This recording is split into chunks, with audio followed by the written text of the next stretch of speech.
Alors,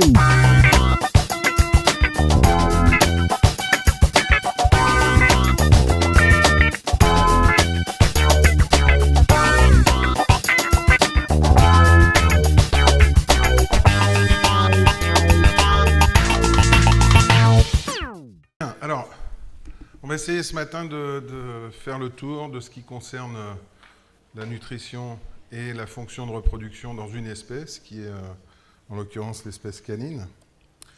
Et avant d'attaquer ça, je vais peut-être vous expliquer un petit peu d'où je viens et ce que nous faisons, au sens où, dans notre pratique quotidienne au sein de l'École nationale vétérinaire d'Alfort, nous avons développé un service qui est assez particulier dans le monde universitaire vétérinaire.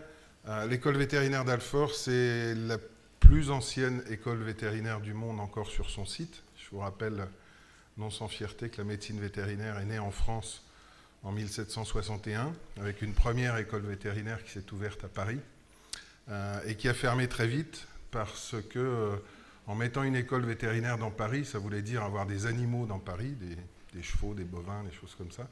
Et à l'époque, pour amener du foin, du fourrage dans la ville de Paris, il fallait payer une taxe. Et cette école n'avait pas les moyens de payer la taxe. Donc, elle s'est déplacée sur Lyon, en centre de la France, en 1762. Et c'est seulement en 1765 qu'a ouvert à nouveau une école vétérinaire à Paris, mais cette fois-ci à Alfort, qui est une petite ville qui se trouve juste à la limite, à la sortie de Paris, et ça évitait de payer comme ça la taxe. Donc cette école est vieille, et nous en sommes fiers. C'est aussi un défaut parce que ces bâtiments, pour certains d'entre eux, sont très vieux et donc il faut les maintenir en état.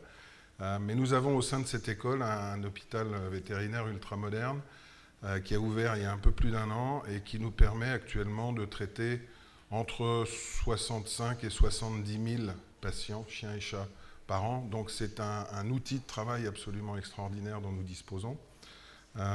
Et dans ce cadre-là, j'ai monté il y a maintenant 20 ans exactement, une unité qui s'appelle l'unité de médecine de l'élevage et du sport qui a une seule philosophie, c'est d'être un trait d'union permanent pour l'ensemble des professionnels des filières chien-chat. Ce qui veut dire que nous travaillons bien sûr avec les vétérinaires, mais également avec les éleveurs et également avec les utilisateurs, tant de chiens de sport que d'utilité, en essayant de faire en sorte que ces gens-là travaillent ensemble. Je ne sais pas comment ça se passe au Chili. Je peux vous dire qu'en France, à l'époque, quand on parlait d'un éleveur à des vétérinaires, c'était pas gagné, clairement. Et quand on parlait d'un vétérinaire à un éleveur, c'était forcément quelqu'un qui ne connaissait rien aux chiens ou aux chats, le vétérinaire. Donc il y avait un gros travail de fond à faire. Mais à force de mettre ces populations dans la même salle, à force de les faire travailler ensemble, on est parvenu maintenant à avoir des gens qui collaborent au quotidien et à avoir des acteurs de filière qui vont tous dans le même sens. C'est finalement l'intérêt de tout le monde que de travailler ensemble. Donc on a développé dans ce cadre-là un certain nombre de domaines d'activité. Le premier que nous avons développé, c'est ce que j'appelle la médecine de l'élevage.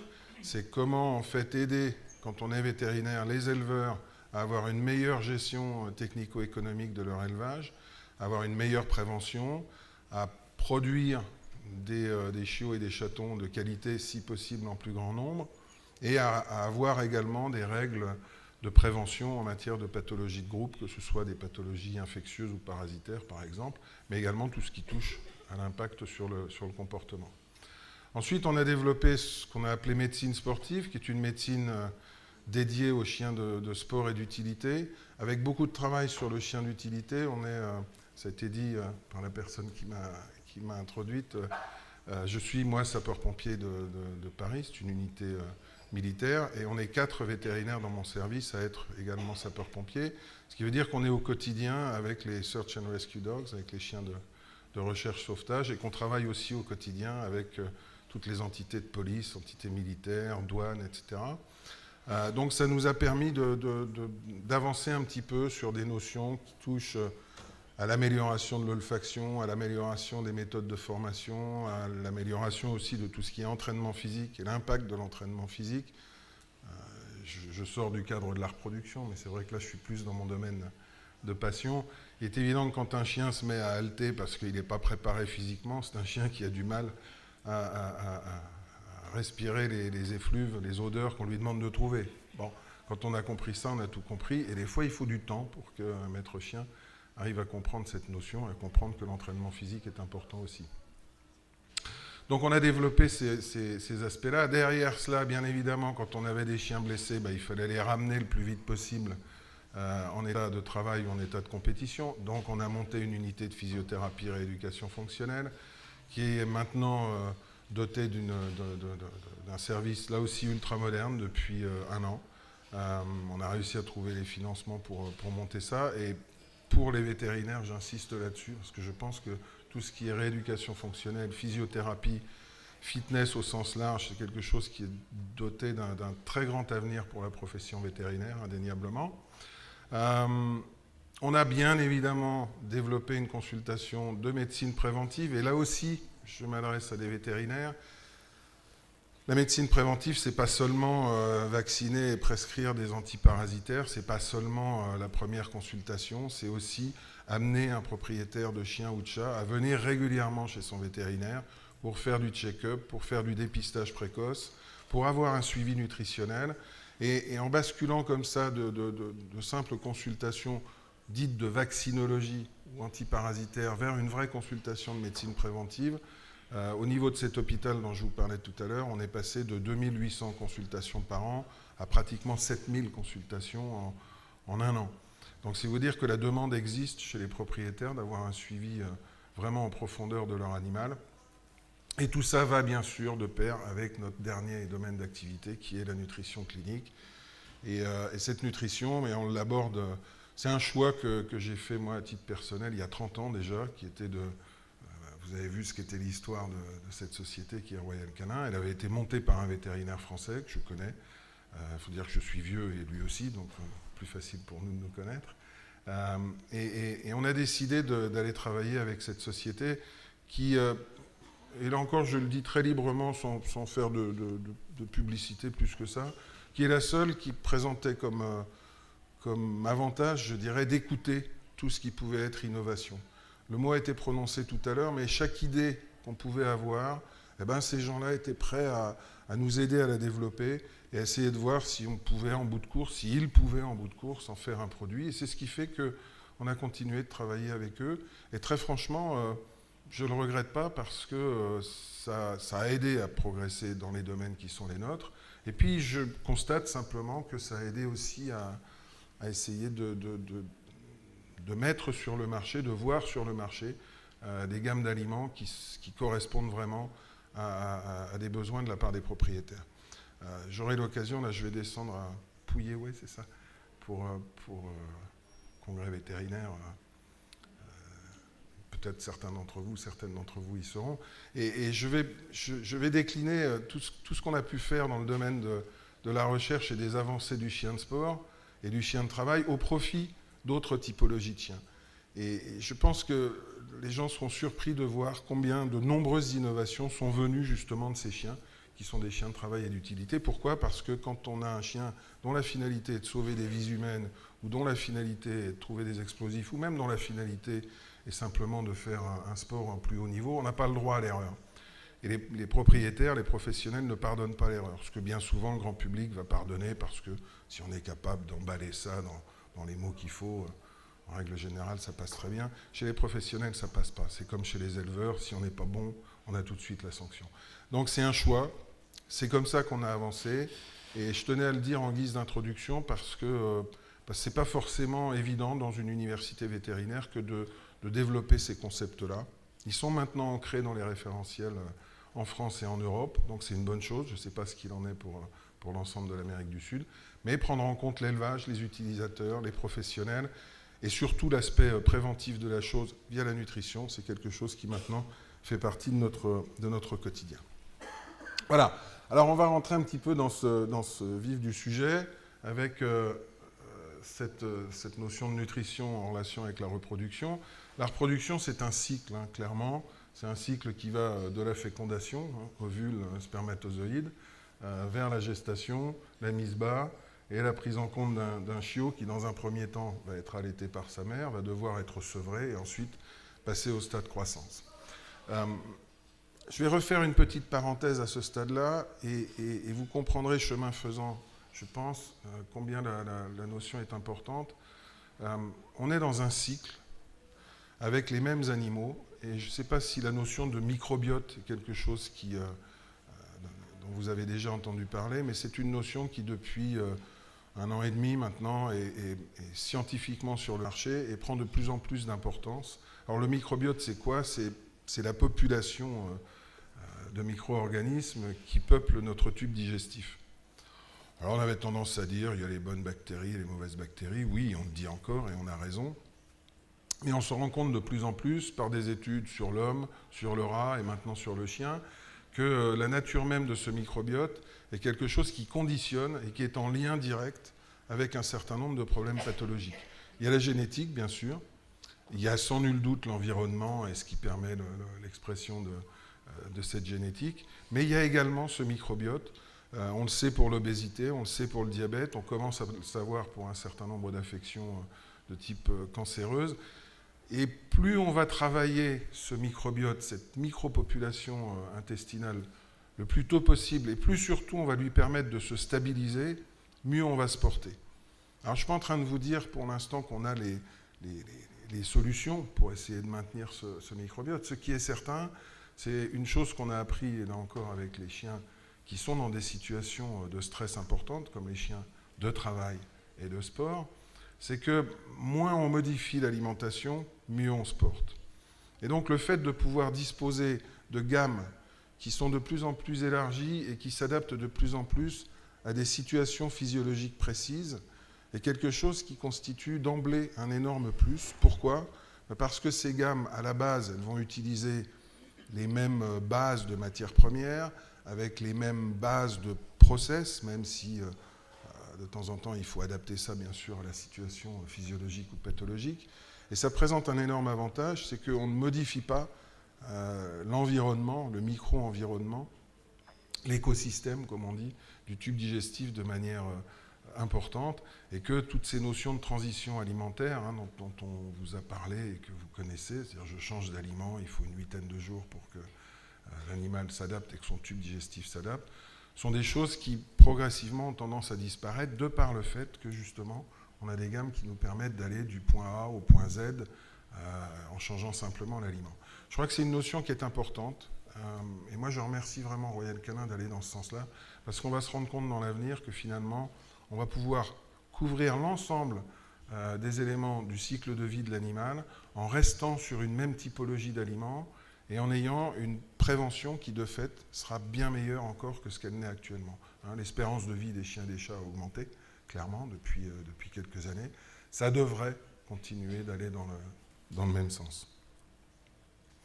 Alors, cette nutrition, c'est avant tout un puzzle, et c'est un puzzle qui est difficile. Je pense que je ne vous apprends rien en vous disant que, concrètement, toutes ces catégories de nutriments, ça représente, bon an, mal an, 52 au minimum nutriments essentiels.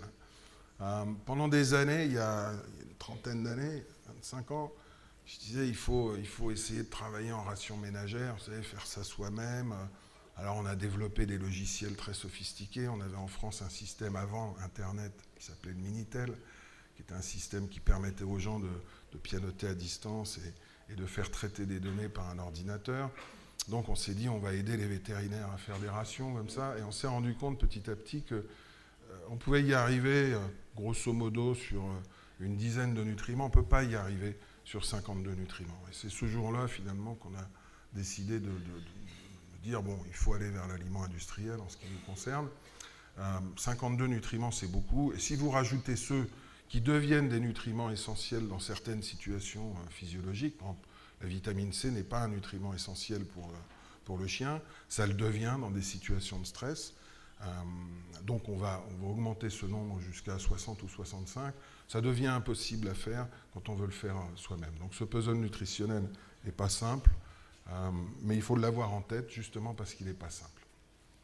Et ce puzzle nutritionnel, on va essayer de le décliner sur les différentes phases dans lesquelles on a cette approche nutrition en relation avec la reproduction chez le chien. Donc ce que je vais évoquer avec vous, c'est comment préparer la gestation de la chienne. Quid de ce qui se passe au moment de la gestation et pendant cette gestation? Est-ce qu'on a des spécificités nutritionnelles à mettre en compte? Quid de la lactation? La lactation, on le verra, c'est une période difficile, excessivement stressante pour l'organisme d'une chienne qui produit beaucoup de lait. Je vous montrerai comment on a réussi à modéliser les courbes de lactation de chiennes. Ça amène à prendre conscience du fait quand même que la quantité produite est même parfois supérieure à ce qu'elle serait pour une vache laitière à poids relatif conservé, bien sûr. Et puis enfin, le problème de sevrage, qui est indéniablement la problématique la plus importante face à laquelle on puisse se trouver, quelle que soit l'espèce animale. La fécondation, tout d'abord. Alors la fécondation, je ne vais pas revenir sur des choses simples, c'est bien évidemment l'entrée en contact d'un spermatozoïde avec un ovule. Il y a pas mal de choses qui doivent être faites par l'éleveur, par le vétérinaire. Je pense que là, le vétérinaire a vraiment un rôle à jouer en termes préventifs vis-à-vis à la fois des propriétaires qui veulent faire reproduire leur animal, mais également vis-à-vis des éleveurs. C'est bien évidemment un animal qui est dans un bon état général. Difficile, j'ai 4 écrans, donc je ne sais pas sur lequel montrer. Bien évidemment, un statut vaccinal qui est un statut optimal. Bien évidemment et convenablement vermifugé. Jusque-là, ce sont des choses tout à fait banales. Et pour lequel, je crois, il faut arriver à convaincre aussi bien les propriétaires que les éleveurs que le fait d'avoir une visite vétérinaire pré-gestation, si je puis dire, donc pré-fécondation, est toujours un plus parce que ça permet de faire le point et en particulier de se focaliser sur un domaine qui est important à ce niveau-là, qui est le poids de l'animal. Alors, c'est simple de dire ça, c'est vrai, mais on n'a pas encore, nous vétérinaires, assez l'habitude, je crois, de faire en sorte que nos éleveurs et nos propriétaires pèsent régulièrement leur animal et qu'on ait cette approche de l'état corporel de l'animal. Vous le savez, je pense qu'il y a plusieurs grilles qui sont, entre guillemets, sur le marché. Vous devez tous et toutes disposer de ces grilles. La plupart du temps, maintenant, elles sont codées sur 9 états corporels, ce qu'on appelle le Body Condition Score. Ça fait partie des éléments qu'il faut enregistrer, qu'il faut avoir en fichier, parce que le poids est une chose, mais la manière dont la matière grasse se répartit sur l'animal en est une autre. Et c'est parfois quelque chose qui peut conditionner, vous le savez, problème dans l'émergence de certaines pathologies et qui va également se révéler utile dans le suivi d'autres pathologies, exemple type, bien évidemment, l'obésité. Donc c'est la première chose. Première chose, avoir un suivi convenable du poids. Le deuxième élément, c'est de se souvenir bien sûr que la gestation en elle-même et le nombre de chiots qu'on va obtenir dépendent de 3 paramètres qui sont des évidences. Premièrement, c'est la fertilité de la femelle. Deuxièmement, c'est la fertilité du mâle. Alors, est-ce qu'on a des éléments actuellement qui permettent d'améliorer la fertilité de l'un comme de l'autre, nutritionnellement parlant? Oui, il y a de très bonnes pistes, c'est clair. Est-ce qu'on les verra un jour sur le marché? Je ne sais pas, ce n'est pas à moi qu'il faut poser la question en l'occurrence, mais je sais qu'on travaille sur ces données-là, en particulier sur les relations entre la nutrition et la qualité du sperme. Toujours est-il que derrière, l'élément bien évidemment le plus important, c'est le moment de la mise à la reproduction. Alors je ne suis pas venu pour vous faire un cours de reproduction, c'est clair, mais je voudrais quand même m'étendre un petit peu sur ce diagramme. J'ai dans mon service également une structure qui s'appelle le CERCA, Centre d'études en reproduction canine assistée, qui finalement est une banque de sperme qu'on a montée il y a 25 ans maintenant, où on fait de l'insémination artificielle, du suivi de chaleur, enfin des choses qu'un certain nombre d'entre vous doivent faire. Et je pense qu'il est important de rappeler aux gens que finalement, quand on regarde cette étude-là qui a été faite sur pratiquement 750 chiennes, on a environ 40% seulement des femelles qui sont dans la période optimale de fertilité entre le 10e et le 13e jour après le début des chaleurs. On a souvent tendance à considérer qu'entre 10 et 13 jours, c'est là qu'il faut inséminer ou qu'il faut mettre à la reproduction. La réponse est non. Ce qu'il faut, c'est avoir une idée précise du moment de l'ovulation. Parce que si on prend l'exemple d'une chienne qui se trouve ici à ovuler au 24e jour après le début des chaleurs. Ça signifie quoi? Ça signifie qu'elle va rester fécondable pendant les 5 jours qui suivent, bien évidemment. Mais classiquement, ce que l'on fait, c'est qu'on va la mettre à la reproduction au 10e jour. Et si on la met à la reproduction au 10e jour, on a une durée de survie des spermatozoïdes qui, là encore, au niveau de l'appareil reproducteur de la femelle, est de l'ordre de 5 jours seulement. Donc, bien évidemment, en faisant ça, que ce soit en monte naturelle ou en insémination artificielle, on ne va pas arriver à avoir de fécondation et donc on va vers un échec. Voilà. Donc, il est important pour vous de mettre en place des suivis de chaleur, des suivis de reproduction avec les éléments que vous connaissez qui vont tout bien et qui permettent de déterminer le moment optimal de l'ovulation pour que aussi bien la monte naturelle que l'insémination artificielle soient faites au bon moment. Beaucoup d'éleveurs oublient ça, malheureusement, et c'est ce qui conduit à l'échec. C'est pas, alors, toujours, vous savez, j'ai un peu l'habitude du monde de l'élevage. Le monde de l'élevage, quand il y a un problème, c'est toujours l'alimentation qui est en cause. Non, il y a beaucoup de domaines pour lesquels ce n'est pas l'alimentation qui est en cause, c'est même très rarement l'alimentation qui est en cause. C'est une solution de facilité que de dire c'est l'aliment et on va changer. Voilà. Donc voilà pour ce qui est de la préparation de la gestation en elle-même. On va plutôt se focaliser maintenant sur la gestation. Alors, la gestation, concrètement, c'est toute la période de développement des chiots au niveau de cette femelle. Et là, il y a pas mal de choses à dire. Pas mal de choses à dire. D'abord, dans le diagnostic de gestation, qui est important. Et là encore, je ne vais pas vous apprendre votre métier, ce n'est pas mon rôle aujourd'hui. Mais clairement, ce qui est le plus efficace aujourd'hui, c'est quand même l'échographie. Le diagnostic échographique peut être fait au 18e jour. Bon, la palpation abdominale à 3 semaines, c'est bien, mais vous savez qu'à 4e, 5e semaine, ça devient un petit peu plus difficile parce que ça ressemble à des anses intestinales. La radio, ça nécessite l'ossification des fœtus, donc là on est bon an mal an au 42, 45e jour. Donc l'échographie est un très bon outil et je vous conseille d'utiliser cet outil, sachant qu'on n'a pas actuellement de tests fiables qui nous permettent de déterminer cette gestation par l'intermédiaire de petits tests biochimiques simples. Voilà, donc si on résume un petit peu les choses, oui, palpation abdominale à 3 semaines, l'échographie un peu plus tôt, et ça reste le système le plus intéressant et le plus électif.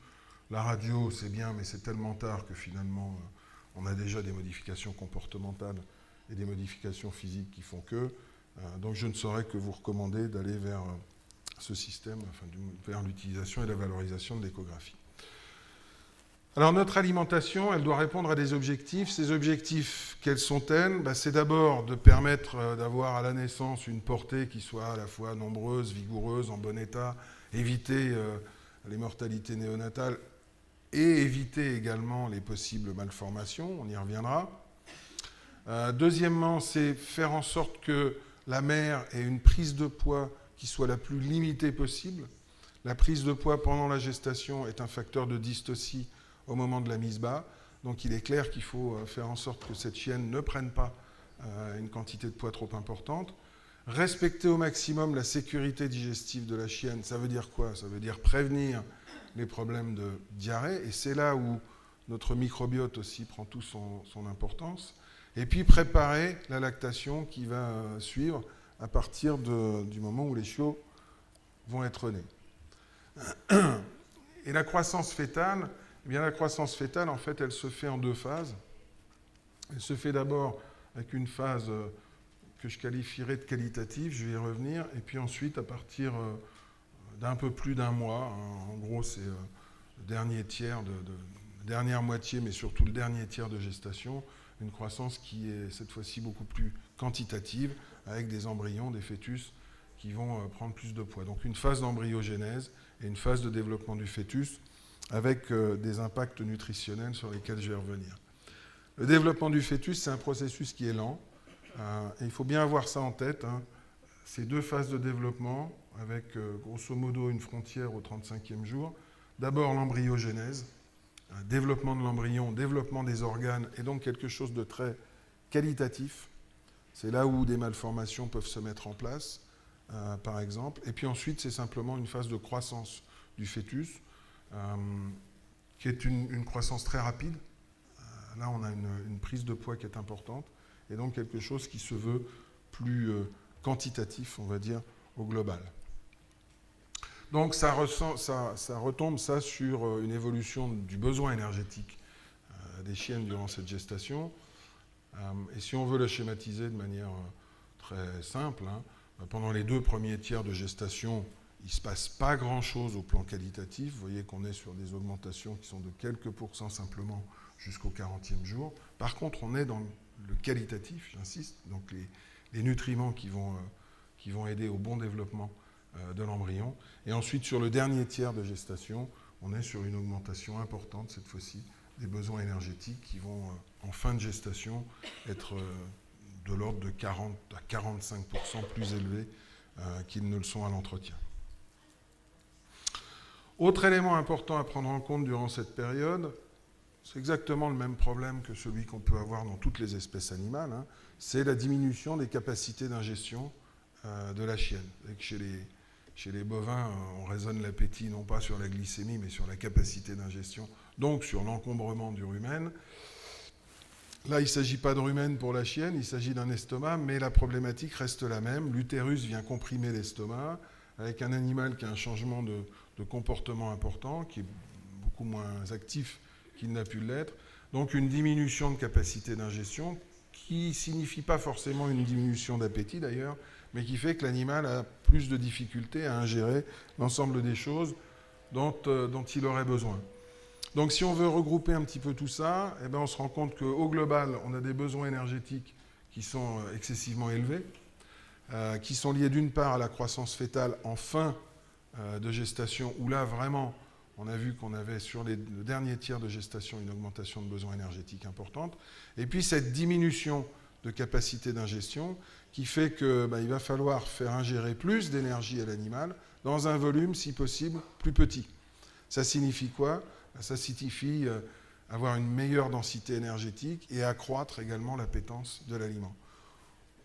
On est sur les mêmes problématiques. Je lui disais que le chien de sport avait été un excellent modèle. Si on prend un chien de traîneau, par exemple, un chien de traîneau qui fait une course de type Iditarod en Alaska, pour ceux d'entre vous qui en ont entendu parler, c'est 2000 km en une semaine, enfin 8 jours.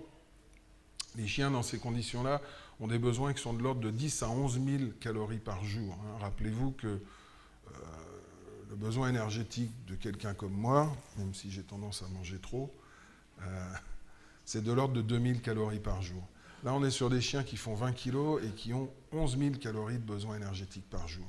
La seule manière de leur faire ingérer cette énergie, c'est de densifier à maxima l'aliment, donc de faire en sorte que dans un plus petit volume, on ait plus d'énergie. Et deuxièmement, c'est d'aller vers une appétence extrême de cet aliment, de manière à ce que sur l'ensemble de la journée, les chiens qui sont fatigués, stressés, soient des chiens qui continuent de manger l'ensemble de... Eh bien, cette problématique, elle est la même, et c'est un petit peu les leçons tirées d'un modèle comme le chien de traîneau qui ont permis aussi de faire évoluer les choses pour notre chienne en gestation. Alors, à partir du moment où on va vers des aliments qui sont plus denses au plan énergétique et plus appétants, il faut également faire attention à une chose, c'est qu'un animal est capable de consommer plus que ses besoins. Or, l'augmentation de poids sur une chienne est quelque chose qui, bien évidemment, va l'amener à produire de la matière grasse, des lipides, du tissu adipeux. Et ce tissu adipeux, s'il se trouve en position intra-abdominale, il va générer en fait une augmentation des risques de dystocie. D'abord, simplement mécaniquement, parce qu'il va venir boucher un peu la filière pelvienne. Et puis deuxièmement, parce que cet excès d'énergie, en lieu et place d'aller se stocker uniquement dans le tissu adipeux, va se stocker aussi dans les muscles. Or, la chienne a besoin, comme toute espèce animale, de ses muscles pour arriver à mettre bas. Il se trouve que les muscles, il y a ceux qui peuvent aider au niveau abdominal, et puis il y a également les muscles de l'utérus avec ceux du myomètre, enfin du moins le myomètre, puisque l'utérus, quelque part, est aussi un muscle. Donc il faut contrôler cette prise de poids, et là encore, on revient sur ces notions de body condition score, sur ces notions de pesée systématique, qui doivent permettre normalement à l'éleveur de ne pas arriver au stade où on a une augmentation de la quantité de matière grasse qui va générer une baisse de tonicité des muscles, et en particulier des muscles de l'utérus. Voilà, ça c'est aussi une notion importante à prendre en compte. Ce qui veut dire que la prise de poids d'une chienne gestante est quelque chose qui doit se suivre. Et là encore, on a, comme souvent, des différences entre les formats, entre les typologies de races. J'espère que vous êtes maintenant toutes et tous convaincus du fait que la notion de taille est une notion importante. Il y a des années, on se battait pour ça dans les universités véto, pour expliquer à nos étudiants et expliquer également aux fabricants d'aliments. Et une fois de plus, Royal Canin ils ont été les premiers à réagir finalement et à se rendre compte qu'on était dans la véracité, à réagir face au fait que le format du chien impacte directement sur son besoin nutritionnel. Très clairement, le besoin énergétique ne croît pas de manière linéaire par rapport au poids, vous le savez. Il croît selon une fonction qui est une fonction 0, quelque chose, donc une fonction exponentielle. Quand on arrive en haut de cette courbe, ça veut dire quoi? Ça veut dire que par kilo de poids corporel, on a besoin de moins d'énergie. Si on a besoin de moins d'énergie, ça veut donc dire qu'on va en fournir moins à l'animal pour maintenir son poids. Mais en même temps, le besoin protéique, lui, il croît de manière linéaire. C'est-à-dire qu'on a toujours le même besoin en protéines par kilo de poids corporel. Donc, si vous ne modifiez pas vos concentrations en protéines dans l'aliment, vous avez une dissociation et des chiens de grande race qui vont ne pas consommer assez de protéines, par exemple. Voilà, si on veut prendre un exemple. Ça, on le retrouve au niveau de la gestation, avec généralement des chiennes de grande race qui vont prendre moins de poids que les chiennes de petite race. Et donc, derrière ça, le risque de dystocie, et c'est quelque chose qu'on constate au quotidien, le risque de dystocie à la mise bas est beaucoup plus élevé sur les chiennes de petite taille, de petit format. Donc il nous faut absolument suivre ces chiennes et faire en sorte qu'elles restent dans une prise de poids qui soit une prise de poids plus convenable, de l'ordre de 25% simplement maximum, de manière à réduire ce risque de dystocie. Alors après, c'est un choix pour le vétérinaire, parce que qui dit dystocie dit derrière nécessité de faire une césarienne, donc on peut aussi voir les choses dans ce sens-là. Je dis ça parce que de temps à autre, l'aspect technico-économique est à prendre en compte. Je vais prendre un exemple encore, reproduction, mais qui n'a rien à voir avec la nutrition. On a fait une enquête en France il y a 4 ans, au niveau de mon service, sur 750 élevages français, sur l'herpès virose. Et on s'est rendu compte que, vous ne le répétez pas surtout, parce que ce serait pas bien, mais on s'est rendu compte que pratiquement 70% des élevages français étaient porteurs, les animaux étaient porteurs d'herpès virus. Bon. On a ensuite étendu cette enquête à toute l'Europe et on s'est rendu compte que les chiffres étaient les mêmes dans toute l'Europe, en particulier chez les chiens de petit format. Bon, alors la conséquence de l'herpès virus, c'est quoi? C'est que cliniquement, on ne voit rien, si ce n'est qu'on a des mortalités embryonnaires et des mortalités fétales, et que donc on diminue le nombre de chiots à la naissance.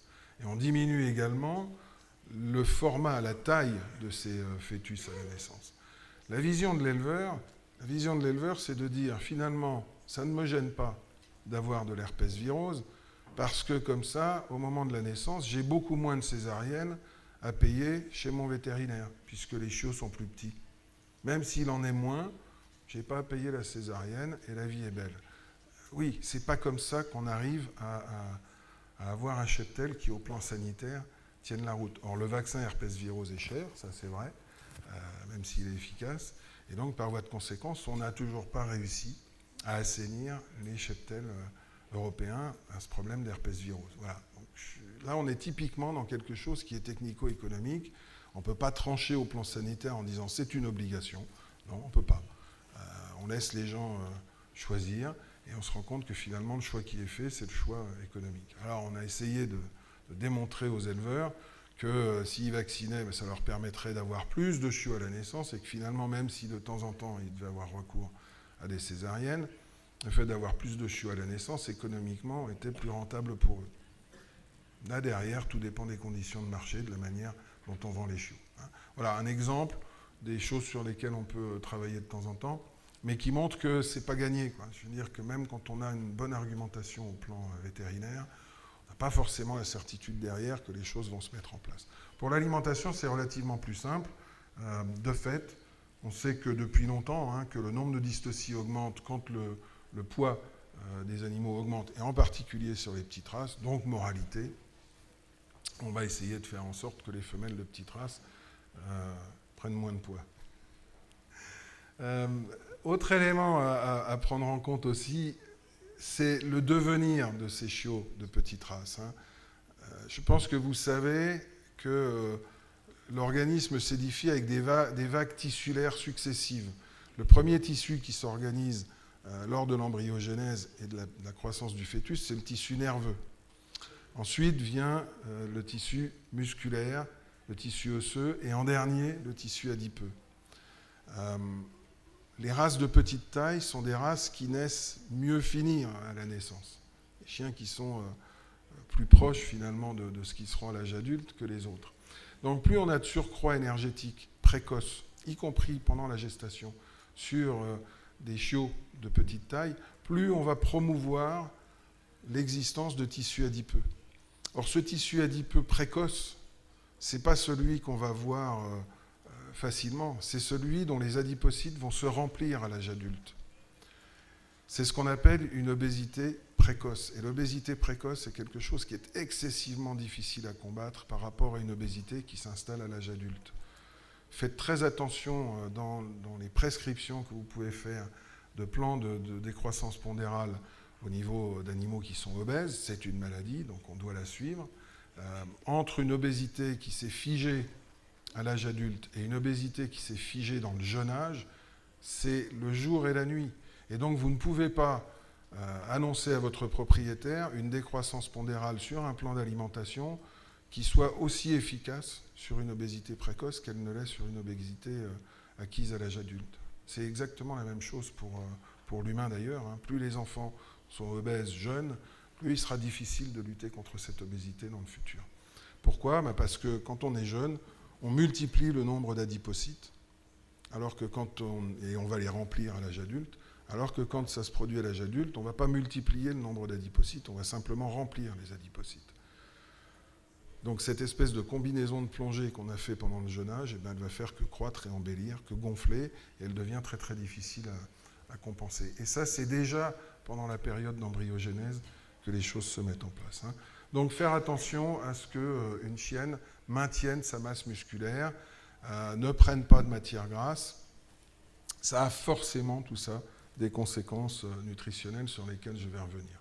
Enfin, n'oubliez pas une chose, on l'a dit, c'est que l'ossification du squelette des fœtus se fait en fin de gestation. C'est la raison pour laquelle le diagnostic par radiographie ne peut être que tardif. C'est à partir du 40e jour environ que ce processus d'ossification se met en place, donc de calcification des éléments protéiques. Alors, ça nous amène à parler un petit peu de cet os. Un os, c'est quoi concrètement ? C'est un peu comme un... J'aime bien prendre comme élément de comparaison un immeuble en béton armé. Les protéines de l'os, c'est l'armature métallique, et puis dedans, on coule du ciment, on coule du béton, qui est fait, lui, d'éléments minéraux. Concrètement, un os, c'est exactement la même chose. Ce sont des protéines qui forment l'armature, et c'est en gros un tiers de la substance osseuse, et puis des minéraux qui viennent se couler là-dedans, et qui sont des phosphates bicalciques, et qui vont en fait conditionner la solidité de l'os. Je vais revenir sur ces aspects, parce qu'ils sont importants à prendre en compte, mais on reste sur l'aspect protéique. L'élaboration du tissu osseux est quelque chose qui est forcément très coûteux en protéines. Vous avez vu que ça se produit vers la fin de la gestation essentiellement, tout ce processus d'ossification. Et il faut avoir en tête ce qu'est la composition d'un chiot nouveau-né. Ça, ce sont des très vieilles données, 1965. Ce sont des choses qu'on ne ferait plus maintenant, bien évidemment. Mais à l'époque, il y a encore des gens qui pouvaient se permettre de disséquer moult portées de chiots pour essayer de voir de quoi étaient constitués les chiots en fonction des races, etc. On ne le ferait plus maintenant, c'est pas bien, bien sûr. Et si vous regardez ce que ça donne en termes de composition par rapport à la matière sèche, vous voyez que sur un chiot nouveau-né, pratiquement 80% de ce qui n'est pas de l'eau dans l'organisme de ce chiot, c'est de la protéine. Donc le besoin en protéines est fort, très fort, pour la constitution du fœtus durant la gestation. Et donc, par voie de conséquence, le besoin en protéines de la mère est lui aussi très fort. Ces protéines, elles n'ont pas simplement un rôle structurel. Elles ont également des rôles, bien sûr, en termes endocriniens, pour la mise en place d'un certain nombre d'hormones qui sont des polypeptides, en particulier les neuropeptides, mais également un rôle en matière de fourniture d'énergie. On a des acides aminés, qui sont les acides aminés glucoformateurs, qui, par le biais de la néoglucogénèse, vont permettre de produire du glucose. Et ce glucose constitue le seul élément nutritionnel, énergétique, dont a besoin le fœtus. Donc à partir du moment où on a mis en place de ces fœtus durant la gestation, on a besoin d'une quantité de glucose qui est plus importante. Et donc la question qui s'est posée, c'est est-ce qu'il va être nécessaire d'augmenter les apports glucidiques pendant la gestation, si elle est la chienne reproductrice, pour assurer en fait cet apport de glucose? Que ce soit en gestation ou que ce soit en lactation, où finalement on a besoin de lactose, oui, le besoin en glucose de la mère est augmenté. Est-ce qu'on peut arriver à le couvrir par la simple néoglucogénèse? La réponse est oui, à partir du moment où on a une teneur en protéines qui est suffisamment importante. Donc on considère que le minimum est à en gros 33% de la ration par rapport à la matière sèche, qui fait 30% sur le brut. Si cet apport en protéines est suffisant, on compense très largement par les acides aminés glucoformateurs ce besoin. Cela étant, vous savez très bien qu'en matière d'alimentation protéique, la quantité ne définit pas la qualité. Et là, on pourrait faire une petite parenthèse sur la lecture d'une étiquette simplement d'aliments. Question que je pose toujours à mes étudiants à Alfort, quel est le seul élément intéressant qui figure sur une étiquette d'aliments pour chien ou chat, à votre avis? Si vous osez avoir un avis, n'hésitez pas à l'exprimer. Même en espagnol, j'arriverai à comprendre. Vous voulez pas avoir d'avis? Bon, alors je vais vous le dire, c'est le numéro de téléphone du fabricant. C'est la seule chose qui vous soit utile. Eh oui, eh oui, eh oui. La teneur en protéines, vous avez sur une étiquette d'aliment une teneur en protéines qui est exprimée en protéines brutes. Je pense que ça doit se dire protéinas crudas, non? Quelque chose comme ça. Bon. Cette teneur en protéines brutes, c'est quoi concrètement? Ça correspond à une définition analytique, légale, dans laquelle on a fait subir à l'aliment une méthode d'analyse qui s'appelle la méthode de Kjeldahl. Revenez à vos études et ça va revenir. Et dans cette méthode d'analyse, qu'est-ce qu'on dose? On dose la quantité d'azote qui est dans l'aliment. Cette quantité d'azote, on part du principe qu'en moyenne, on a 16% d'azote dans une protéine.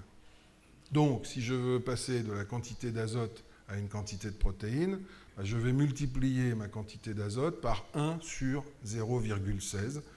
Ça fait 6,25, donc je multiplie par le coefficient 6,25 et je dis, voilà ce qu'est la teneur en protéines brutes.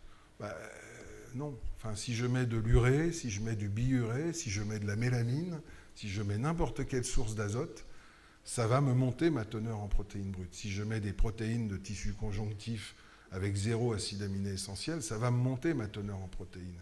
Si je mets des protéines d'os avec 0% ou presque d'acide aminé essentiel, ça va me monter ma teneur en protéines. C'est pas pour ça que mes protéines vont être utiles.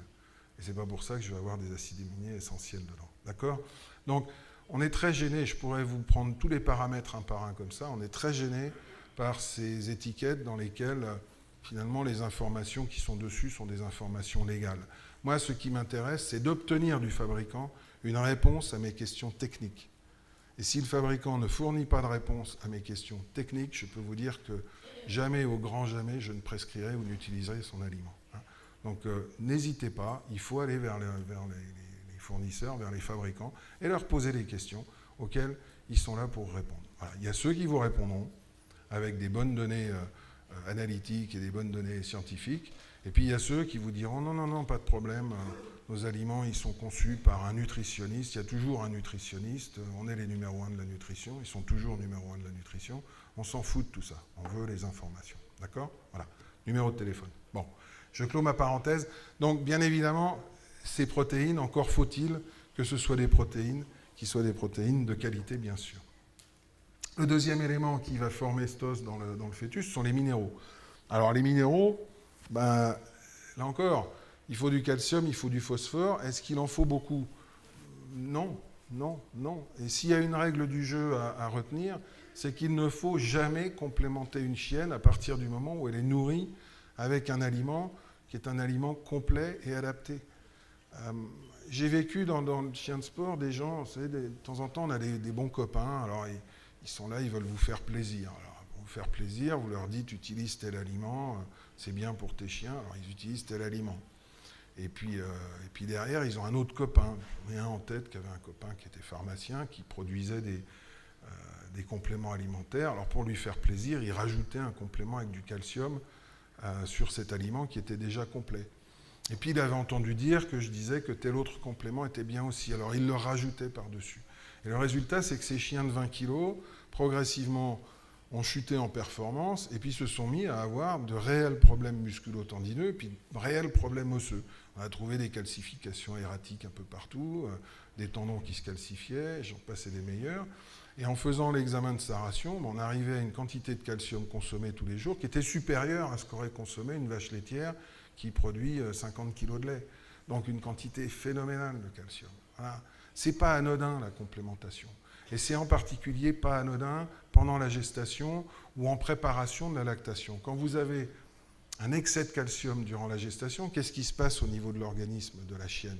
Elle se met en hypercalcitonisme, c'est-à-dire que beaucoup de calcitonine pour prendre ce calcium qui est absorbé du niveau sanguin et le mettre dans l'os. Bon, très bien. À partir du moment où cette chienne va se retrouver à avoir mis bas et à produire du lait, elle a besoin d'exporter du calcium. Dans ce cas-là, elle a besoin de quelle hormone? Elle a besoin de la parathormone. Or, elle est en état d'hypercalcitonisme. Donc, moralité, pour que la parathormone soit vraiment efficace, il va falloir 1 semaine, 10 jours, 12 jours, parce que les modifications de statut hormonal ne se font pas comme ça instantanément. Et donc, le résultat, eh bien, c'est que le lait va aller prendre le calcium dans le sang et la calcémie va chuter. Et cette chienne va faire une hypocalcémie qui donne concrètement, cliniquement, des crises d'éclampsie que vous connaissez. On a le même processus, là encore, je ne vais pas faire systématiquement un parallèle avec la vache laitière, mais avec ce qu'on appelle les fièvres de lait ou fièvres vitulaires chez la vache. Exactement. Voilà. Donc expliquez également aux propriétaires que le plus est souvent l'ennemi du bien dans ce genre de choses, et que finalement, tout ce qu'on va faire au niveau nutritionnel, c'est de respecter cette relation entre la dose et les effets. C'est-à-dire qu'à un moment donné, quel que soit le nutriment, on a un seuil minimum et un seuil maximum qui vont définir un effet qui, lui, va être optimum. Voilà. Si on est en dessous de ce seuil, on est en carence. Si on est au-dessus, on est en toxicité du nutriment en question.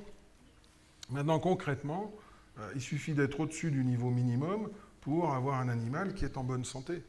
Est-ce que si on va à la borne supérieure de cette zone de tolérance, on a un animal qui est en meilleure santé? La réponse est non. Non, aucune utilité. Alors, ce n'est pas une catastrophe forcément, mais ce n'est pas nécessaire. La nutrition, ce n'est pas plus j'en mets, mieux je me porte. Voilà. Donc, si on regroupe un petit peu tous ces éléments épars que je viens de vous évoquer, voilà ce que ça donne concrètement dans ce que peut être la recommandation nutritionnelle pour une chienne en gestation, en fonction des grandes catégories de nutriments, et là encore sans entrer dans le fait que, bien évidemment, ces nutriments doivent être des nutriments de qualité. Un besoin nutritionnel avant le deuxième tiers, enfin jusqu'au deuxième tiers de la gestation, qui est finalement relativement proche du besoin d'entretien, même si on va voir qu'il y a des petites touches qualitatives sur lesquelles on peut jouer, en particulier en prévention de certaines malformations. Et par contre, en fin de gestation, un aliment qui, lui, va avoir besoin d'être plus concentré en protéines, plus concentré en énergie, donc en matière grasse, avec une teneur en calcium légèrement rehaussée, mais surtout une densité énergétique qui va devoir être plus forte. Est-ce qu'on a intérêt en certains nutriments que je qualifie souvent d'ergogènes, c'est-à-dire ceux qui à la base ne sont pas forcément des nutriments essentiels, ou sont des nutriments essentiels qu'il va falloir voir en plus grande quantité. La L-carnitine. La L-carnitine, vous savez, la carnitine, c'est un acide, une condensation de deux acides aminés, qui sont la lysine et la méthionine, qui dans sa forme L est très efficace pour aider en fait à l'oxydation, au processus d'oxydation des acides gras dans les mitochondries. C'est le transporteur membranaire mitochondrial. C'est quelque chose dont l'intérêt est né, là encore, de l'animal de sport, avec à l'origine l'humain de sport. La L-carnitine a commencé à être utilisée à l'issue d'une Coupe du Monde de football il y a des années, où personne n'avait compris comment l'équipe de foot d'Italie avait pu démarrer cette Coupe du Monde de manière aussi lente et finalement accroître son rythme d'effort physique au fil du temps jusqu'à remporter cette Coupe du Monde. Il se trouve que l'Italie était à l'époque le seul pays capable de produire de la L-carnitine et que derrière ça, on s'est rendu compte que ça présentait de fait une efficacité. Donc on l'a appliqué aux chiens, on s'est rendu compte que ça marchait, et puis derrière, on s'est posé la question de voir si la L-carnitine pouvait présenter un intérêt chaque fois qu'on avait une augmentation de besoins énergétiques pour accroître le rendement de transformation énergétique. Voilà. Donc voilà comment c'est né. La L-carnitine à 50 mg/kg, elle présente de fait un intérêt pour notre chienne en gestation. Ensuite, quoi d'autre comme élément nutritionnel? Les vitamines A et E, oui, parce que ces deux vitamines sont des vitamines qui permettent de lutter contre le stress oxydatif. Et le niveau de stress oxydatif au niveau du fœtus est excessivement important. D'autant plus d'ailleurs que la mère subit elle-même des stress. Vous savez que chez certains éleveurs, on essaye de mettre les mères, que ce soit des chiennes ou des chats d'ailleurs, dans des conditions d'environnement les moins stressantes possibles. On leur met même de la musique ou des choses comme ça. C'est pas forcément idiot de mettre de la musique douce à des chiennes et de faire en sorte que tout soit calme, parce qu'on limite cet environnement de stress. La vitamine A, en plus, elle, je vais y revenir, est directement liée à la synthèse de pratiquement toutes les hormones concernant la fonction de reproduction.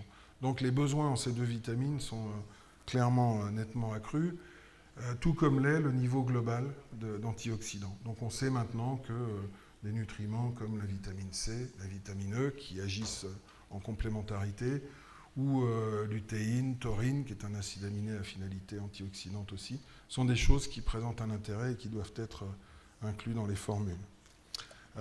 Autre nutriment dont on s'est rendu compte qui présentait un intérêt, le bêta-carotène.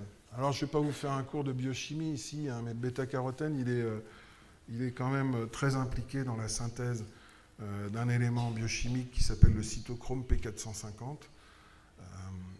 J'ai un de mes anciens maîtres à Alfort qui a écrit un magnifique ouvrage que je vous recommande, qui fait 922 pages exactement, sur le cytochrome P450. Je plaisante, mais il a vraiment fait cet ouvrage de 922 pages sur le cytochrome P450. Je crois que j'en ai lu 3 pages, mais il y a beaucoup à dire sur cet élément biochimique qui est impliqué dans beaucoup de choses en matière de détoxication, par exemple, au niveau hépatique, mais qui est également très impliqué, en particulier dans la transformation du cholestérol en la molécule qui est le précurseur de pratiquement toutes les hormones reproductrices, qui est la prégnénolone. Donc le bêta-carotène permet en fait d'accroître les quantités présentes de cytochrome P450, plus le fait que ce bêta-carotène a lui aussi des vertus antioxydantes. Autre élément qui maintenant est clairement... alors on a encore eu des publications récentes, je n'ai pas eu le temps de les intégrer dans cette présentation, mais qui est vraiment un élément dont on sait qu'il fonctionne bien à titre préventif, c'est l'acide folique, encore appelé parfois vitamine B9, qui est vraiment l'élément de prévention des fentes palatines, à la condition qu'on mette en place cette supplémentation dès le début de la gestation. Donc concrètement, en étant avant le 30e jour de gestation, avec des supplémentations ou des aliments contenant des quantités d'acide folique plus élevées, on arrive à prévenir les problèmes de fente palatine, donc il ne faut pas s'en priver, c'est clair. Et puis également les acides gras de la série oméga 3. Alors pourquoi les acides gras de la série oméga 3 sont des éléments qui ont des vertus qu'on connaît comme étant anti-inflammatoires, ce qui bloque en fait, ou du moins ils contrebalancent la cascade des oméga 6 avec la production de prostaglandines pro-inflammatoires. Ils ont un effet anti-inflammatoire. Ce sont des éléments qui ont un effet modificateur de la structure des membranes, en particulier améliorateur de la fluidité des membranes. Donc les globules rouges, par exemple, peuvent se déformer plus facilement pour aller dans les petits vaisseaux en profondeur, que ce soit au niveau céphalique, musculaire ou autre. Et ce sont des éléments qui permettent d'améliorer la délivrance de l'oxygène aux cellules. Donc ils sont hyperoxygénateurs. Et pour toutes ces raisons, on s'est rendu compte en fait qu'ils avaient un impact sur la fonction cognitive. Et que les chiots nés de mères ayant consommé des quantités d'oméga 3, donc de PA ou de DHA, ou des deux, plus importantes, étaient des chiots qui présentaient des facultés cognitives de développement psychosensoriel qui étaient supérieures à ce qu'on avait sur des animaux qui n'étaient pas supplémentés. Donc si on veut résumer un petit peu tout ça, ben voilà l'ensemble des nutriments qui peuvent présenter un intérêt avec leur positionnement, ou qui présentent un intérêt avec leur positionnement durant l'ensemble du cycle physiologique de reproduction. Donc ils sont nombreux, hein, clairement, ils sont nombreux, ils sont identifiés. Le problème, c'est de mettre ça en musique et de les trouver dans l'aliment qu'on va fournir à l'animal. Ça, c'est possible, de fait, si on travaille de manière industrielle, c'est quasiment impossible si on travaille de manière ménagère. Alors après, si on arrive au niveau de la mise bas, bon, la mise bas en elle-même, pas forcément grand-chose à dire, hein, je ne vais pas vous apprendre ce qu'est une mise bas. À partir du moment où la chienne n'est pas trop grasse, n'a pas de problème de filière pelvienne, a un muscle utérin et des muscles globalement qui fonctionnent bien parce qu'elle n'a pas rempli ses muscles de matière grasse, tout ça va se passer tout à fait bien. Il ne faut pas oublier d'apprendre aux gens, s'ils ne savent pas le faire, hein, qu'il y a un certain nombre de réflexes à avoir, aider à dégager les voies respiratoires, à sécher le chiot, l'alimenter ou faire en sorte qu'il soit alimenté le plus vite possible. La mère est capable de le faire, hein, bien évidemment. Enfin, si on peut l'aider, tant mieux. Dans les premiers jours, les peser régulièrement, leur foutre la paix, les laisser dormir, les laisser dans un environnement qui soit calme et chauffé, lampe ultraviolet ou chauffage. Tout ça, ce sont des banalités, bien sûr, que tout vétérinaire connaît, donc je ne vais pas vous insulter en venant là-dessus. Et ce qui est plus important, c'est d'arriver sur les problèmes d'allaitement, et éventuellement d'allaitement artificiel lorsque nécessaire. Alors, première question qu'on peut se poser, c'est à quel objectif doit répondre l'alimentation d'une femelle allaitante. Premier objectif, c'est d'optimiser la production laitière. On doit permettre à cette chienne de produire un maximum de lait de la meilleure qualité possible, parce que c'est ce qui va conditionner la croissance de la portée. Deuxième élément, c'est limiter la perte de poids de la mère. Elle a perdu du poids en mettant bas ses fœtus et les annexes, bien évidemment. Normalement, elle est à un poids qui est optimal, donc on va essayer de la maintenir à ce poids optimal. Et ensuite, réduire l'incidence qu'on peut avoir sur les éléments morbides, c'est-à-dire la mortalité avant sevrage, hein, qui existe dans toutes les espèces animales. Ça correspond pour un éleveur à une perte sèche, hein, bien évidemment, qui est importante. Pour ce faire, on doit répondre à des interrogations. Donc on a essayé au fil du temps, hein, de répondre à ces interrogations. On a les réponses maintenant. Quelle est la quantité de lait produite par une chienne? Quelle est la composition du lait de chienne? Est-ce qu'on a des solutions de remplacement? Si oui, lesquelles? Et quelles modalités pratiques on va mettre en place pour sevrer ces animaux? Alors, la première chose qu'on a fait dans le passé, ça ce sont des choses... ça me ramène dans mon jeune temps. C'est-à-dire que je passais pas mal de temps à traire des chiennes et à biberonner des chiots et des chatons pour essayer de voir un petit peu ce qu'étaient à la fois les quantités produites et la qualité du lait et ce qu'on pouvait en déduire comme modèle de prévision. Disons que si on veut schématiser les choses, une courbe de lactation de chienne, ça a cette allure. avec une production maximale qui se situe en gros 3 semaines après la mise bas, et avec une quantité de lait produite qui est excessivement importante. Une chienne de grande race, en moyenne, va produire en gros 2 fois son poids en lait sur une lactation. C'est beaucoup, sur une période qui, à maxima, est de 45 jours. Vous voyez qu'une chienne de 20 kg qui a 6 chiots, elle va produire au total 40 kg de lait, avec une production maximale au pic de lactation qui représente 8% de son poids corporel, donc 1,6 kg de lait par jour. C'est quelque chose d'important. Ça nous avait permis, ça à l'époque, vous voyez qu'on est en 87, de modéliser la courbe de lactation de la chienne et donc d'avoir une approche prévisionnelle. Bon, concrètement, ce n'est pas des choses que vous allez utiliser au quotidien, je dirais. Ce sont des choses qui peuvent être utiles pour un éleveur, pour avoir des points de repère, et ce sont des choses qui ont été utiles aussi pour élaborer des formules nutritionnelles qui soient les plus adaptées possibles. Mais cette production totale, elle dépend du poids de la chienne, du nombre de chiots, et d'un coefficient qui, lui, dépend en fait du format de la chienne. Et vous voyez que dans ce type d'approche, en 87, on avait en fait déjà divisé, nous, les typologies de chiens en fonction des formats en 5 groupes, et pas seulement en 4. Donc en procédant comme ça, quel que soit le poids de la chienne et le nombre de chiots, on est capable d'avoir une approche de la quantité de lait produite à tout moment de la courbe de lactation. Donc ça aide. Ça a conduit d'ailleurs le NRC américain à essayer de faire la même chose. Donc ils ont sorti leur propre modèle de prévision de la courbe de lactation, qui est légèrement différent de celui qu'on avait nous, légèrement, je dis bien, mais enfin, bon an, mal an, on retrouve des chiffres qui sont tout à fait comparables. Voilà ce que ça donne si vous le prenez en fonction du poids de la chienne et du nombre de chiots. Vous voyez que, là encore, on a des choses qui se corrèlent bien. Donc, à partir du moment où on a ce type de modèle en tête, à l'évidence, on peut déboucher sur des programmes alimentaires qui soient fiables et dont les quantités recommandées se révèlent la plupart du temps fiables. S'il y en a parmi vous que ça intéresse, à la limite, peut-être que ce serait bien si le PowerPoint pouvait être à disposition des gens dans le futur. Je peux le mettre en ligne sur... je mettrai, moi, ce PowerPoint en ligne sur mon site personnel, mais peut-être que Royal Canin pourra le faire. Comme ça, vous aurez les équations de prévision et la façon de calculer, c'est aussi simple. Bon, voilà l'exemple d'approche qu'on peut avoir en ce qui nous concerne, c'est de prendre en compte une chienne, le nombre de chiots, son stade de lactation, et puis à partir de là, d'en déduire son besoin énergétique et donc la quantité d'énergie qu'il faut lui fournir chaque jour de manière un petit peu plus précise.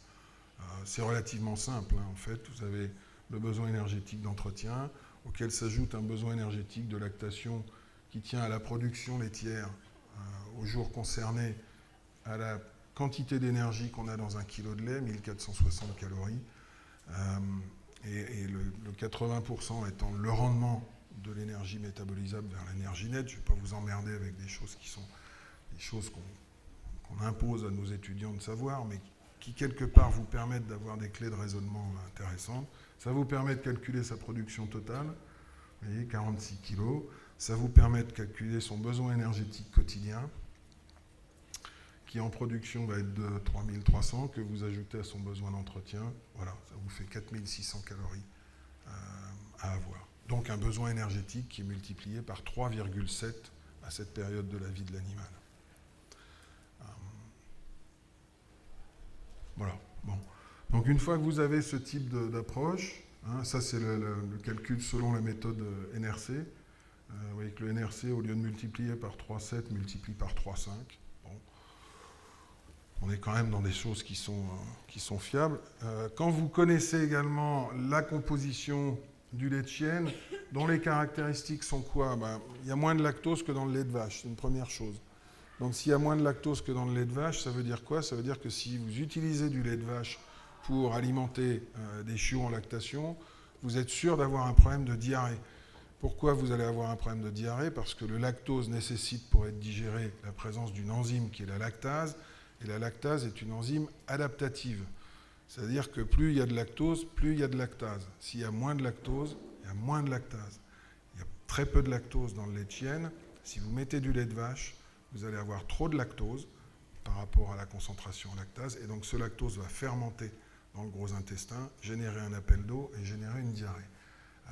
Donc le lait de vache n'est pas adapté pour la nutrition des chiots. Vous voyez également qu'il n'est pas adapté parce que la quantité de protéines qu'on a par kilo de lait est plus de 2 fois plus importante que ce qu'on a chez la vache, que la quantité de matière grasse est pratiquement 3 fois plus importante, etc., etc., etc. Donc le lait de vache, ça ne le fait pas. Le lait de chienne, c'est un lait qui est très riche en protéines, et les protéines sont le facteur clé de la croissance des fœtus. Vous avez ici des comparatifs en termes de protéines du lait ou pourcent de l'énergie sous forme protéique entre la femme, la jument, la vache, la chèvre, la brebis et la chienne. Vous voyez que la chienne est de loin l'espèce animale dans laquelle il y a le plus de protéines. Ce qui est logique aussi, parce que si on regarde le temps qu'il faut pour multiplier par 2 le poids de naissance du nouveau-né, le chiot est l'espèce animale qui a la croissance la plus rapide. Il faut 180 jours à un bébé humain pour doubler son poids de naissance. Il faut 8 jours à un chiot pour doubler son poids de naissance. Ensuite, la composition du lait, elle admet bien sûr des valeurs extrêmes, mais bon an, mal an, les facteurs de variation, on les connaît. Donc on a réussi quand même à travailler sur des moyennes qui sont fiables. Ces facteurs de variation, c'est quoi? C'est le stade de lactation, avec des variations qui sont essentiellement sur les premiers jours, un taux de lipides qui est maximum au pic de lactation, un taux de protéines qui augmente au fil du temps, ce qui correspond à des réponses physiologiques tout à fait normales par rapport aux besoins de l'animal. Des animaux de grande race qui vont avoir des concentrations en protéines et en matières grasses plus élevées que les chiots de petite race. Mais là encore, c'est un bon système, puisque les chiots de petite race, ils sont mieux terminés que ceux de grande race, donc ils ont des besoins protéiques et énergétiques qui sont inférieurs. Puis enfin, il y a l'aptitude individuelle de la chienne, bien sûr, et la mamelle concernée. C'est-à-dire que les mamelles pectorales produisent généralement un lait qui est moins riche que les mamelles abdominales. Ça nous amène à regarder ce que sont les équilibres à prendre en compte pour cette femelle allaitante. Il va déjà falloir revoir qualitativement comment on peut enrichir le lait. À partir d'acides aminés essentiels, c'est une évidence, à partir d'acides gras essentiels, à partir de vitamines qui vont continuer de constituer des éléments de défense essentiels pour le chiot, donc c'est essentiellement vitamine A, vitamine E. Là encore, tout comme pour la gestation, mais encore plus quelque part que pour la gestation, une nécessité d'avoir une densité énergétique élevée au niveau de l'aliment, parce que vous avez vu, le besoin par rapport à l'entretien va être multiplié par 3, voire 4 parfois. Et puis, au plan quantitatif, avoir une teneur en protéines et une teneur en calcium qui soit plus élevée que ce que l'on a à l'entretien. Alors là encore, ces choses-là se calculent, je ne vais pas vous ennuyer plus que ça, mais on est capable de calculer le besoin de lactation en protéines strictement et de l'ajouter au besoin d'entretien. Alors c'est relativement simple, si vous avez une chienne qui produit 1,8 kg de lait par jour, il y a 75 grammes de protéines par kilo. Donc vous avez besoin d'en gros 140 grammes de protéines en plus, avec un rendement qui, au niveau de la transformation des protéines alimentaires vers celles qu'on retrouve dans le lait, est de l'ordre de 60%. Donc ça veut dire qu'il vous faut plus de 230 grammes de protéines en plus, alors que votre besoin d'entretien est de 100. Donc ça vous fait un total de 340 grammes de protéines. Vous aviez un besoin énergétique qu'on a calculé tout à l'heure qui était de 4600. Ça veut dire quoi? Ça veut dire un ratio protéino-calorique, le gramme de protéines pour 1000 kilocalories dans l'aliment qui doit être de 73, donc très élevé. L'entretien, c'est selon le format du chien entre 50 et 65. 50, c'est pour les petites races et 65 pour les grandes races. Et une teneur en protéines de l'aliment qui, vous le voyez, est supérieure à 30%. Voilà comment les choses se calculent. On fait la même chose pour le besoin en calcium. Et vous voyez que pour le besoin en calcium, on arrive à 1% de calcium dans l'aliment, donc on reste sur des teneurs qui sont des teneurs classiques. Alors en ayant ce genre de démarche pour l'ensemble des nutriments, ça nous permet en fait de disposer de recommandations nutritionnelles dans lesquelles on avait vu tout à l'heure ce qui était le début de la gestation, ensuite le dernier tiers de gestation et maintenant le pic de lactation, donc avec des choses qui sont certes évolutives, mais qui vont vers une plus grande concentration en les nutriments nobles dont l'animal peut avoir besoin, auxquels vont s'ajouter bien sûr tous ces nutriments essentiels ou non essentiels devenus essentiels que je vous ai évoqués précédemment. Alors quels sont les problèmes qui vont rester derrière ? L'hygiène et le rythme d'alimentation. Bon, l'hygiène, c'est à la fois la salubrité de l'aliment et la qualité de l'aliment. Bon, la salubrité, ça veut dire qu'on doit maîtriser en fait les risques bactériens, toxiques, etc. Parce que, bien évidemment, tout ça peut passer dans le lait et les chiots sont des animaux qui sont excessivement fragiles. Bon, donc il faut un contrôle sur ces aspects-là. Ensuite, au niveau de la qualité, c'est le choix des matières premières, clairement, pour lesquelles on veut une digestibilité qui soit maximale. Une digestibilité maximale, ça garantit un bon rendement nutritionnel, mais ça garantit aussi d'avoir une quantité d'excréments à la sortie la plus faible possible, donc d'avoir aussi un encombrement abdominal plus faible. C'est un très bon moyen de prévenir les problèmes de diarrhée. Or, une diarrhée sur une chienne qui allait, c'est aussi potentiellement la genèse d'un problème de sécurité, puisque derrière, on va avoir le développement d'agents pathogènes et de bactéries qu'on ne souhaite pas voir. Ensuite, le rythme. On est sur des quantités d'énergie consommées qui sont importantes, donc à minima, c'est 3 repas par jour pour une chienne, mais si on peut diviser, fractionner encore plus, c'est pas plus mal. Je veux dire, quelque part, plus on donne en petite monnaie, mieux on se porte. Pour ce qui est des chiots, qu'est-ce qu'il y a à retenir ? Bon, la prise de colostrum, bien sûr, c'est le lait des 24-36 premières heures, qui est une consommation importante parce que ça conditionne l'acquisition d'une immunité passive, vous le savez, pour le chiot. Si on n'a pas de colostrum maternel, on peut utiliser du colostrum d'une autre femelle ou éventuellement du sérum issu de la mère qu'on peut distribuer avec des sondes nasogastriques et éventuellement du colostrum de vache, mais bon, là on prend le risque de déclencher malgré tout une diarrhée parce qu'il y a quand même du lactose dans le colostrum. Les éleveurs qui ont un nombre de chiennes important sont capables de traire du colostrum et d'en stocker congelé pour les périodes dans lesquelles ils peuvent en avoir besoin si une chienne présente une mamite dès la naissance, par exemple, ou pour les chiots orphelins. Ensuite, stricte hygiène de l'allaitement lorsqu'il s'agit d'un allaitement artificiel. Ça veut dire quoi ? Ça veut dire avoir un lait maternisé qui soit d'abord de bonne qualité au plan nutritionnel, qui soit préparé au dernier moment et qui soit distribué à la bonne température. Ça peut sembler idiot, mais distribué au-dessus de 37-38 degrés, on prend le risque de brûler les chiots et par voie de conséquence d'avoir des problèmes pathologiques et surtout une mauvaise digestion de l'aliment.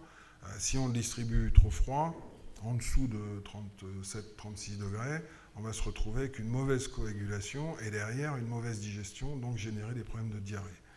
Ensuite, la problématique qui peut se poser, c'est le rythme de distribution des biberons. Je vais y revenir. On peut se permettre de prescrire en fait aux éleveurs ou aux propriétaires de biberonner 4 fois par jour en lieu et place des 12 fois qu'on peut prescrire très souvent. Le choix de la période de sevrage derrière, et je reviendrai sur le sevrage. Pour ce qui est de la femelle, on préfère un sevrage précoce autant que faire se peut, surtout si c'est une chienne qui a des portées assez fréquentes et qui sont nombreuses. Pour le chiot, à l'inverse, il vaudrait mieux le sevrage le plus tardif possible. Donc à un moment donné, il faut trouver le juste milieu. Les éleveurs préfèrent en règle générale avoir un sevrage assez précoce. D'abord parce que c'est un aspect économique. Quand vous nourrissez des chiots à travers d'une femelle, vous avez un coefficient, un rendement de transformation de l'aliment qui n'est pas de 100% bien évidemment. Et ensuite un critère zootechnique qui est de protéger la reproductrice en essayant de faire en sorte d'avoir un développement psychomoteur, on va dire, du chiot qui soit optimal. Donc concrètement, le sevrage, la bonne option, c'est quand on pèse les chiots régulièrement, ce que tout le monde devrait faire, c'est de le faire lorsque le gain moyen, c'est-à-dire la prise de poids quotidienne, commence à diminuer. Là, à partir de là, on peut se permettre, sans grand risque, de sevrer les chiots. Alors, 2 mots sur ces chiots orphelins ou lorsqu'on a une perte de poids ou qu'on veut utiliser du lait de substitution parce que la mère n'a pas assez de lait. On va faire appel à un lactoremplaceur.